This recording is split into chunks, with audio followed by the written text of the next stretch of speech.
શાળાઓમાં ધમકી ભર્યા ઈમેલ બાબતે મંત્રી જીતુભાઈ વાઘાણીએ પણ નિવેદન આપ્યું છે। તેમણે કહ્યું કેટલીક શાળાઓને ધમકી ભર્યા મેલ મળ્યા છે। પોલીસ શાળાઓમાં તપાસ કરી રહી છે। સાવચેતીના ભાગરૂપે જ શૈક્ષણિક કાર્ય બંધ થયું હતું।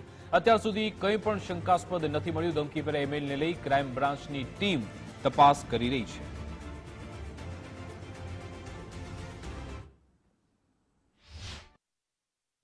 અત્યારે જે પ્રકારે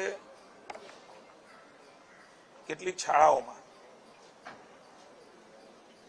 ઈમેલ મળ્યા છે બોમ્બથી ઉડાવી દેવાની, હું વાલીઓ આશ્વસ્ત રહે એટલા માટે રાજ્ય સરકાર વતી હું વાલીઓને સ્વસ્થ રહેવા માટે વિનંતી કરું છું।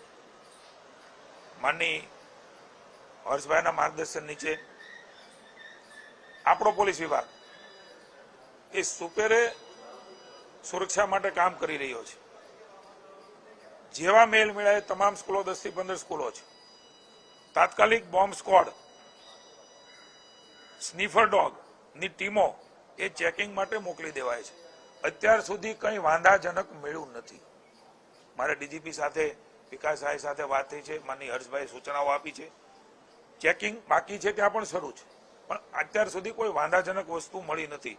સંબંધિત શાળાઓએ શિક્ષણ કાર્ય સ્વાભાવિક છે કે આ પ્રકારની ધમકીના કારણે જોખમ ન લઈ શકાય એટલે એ બંધ કરી છે। રાજ્ય સરકાર પણ એમાં મોનિટરિંગ કરી રહી છે, સતત હર્ષભાઈ એ જોઈ રહ્યા છે। હજી સુધી કોઈ એવી વસ્તુ મળી નથી એટલે વાલીઓ આશ્વસ્ત રહે।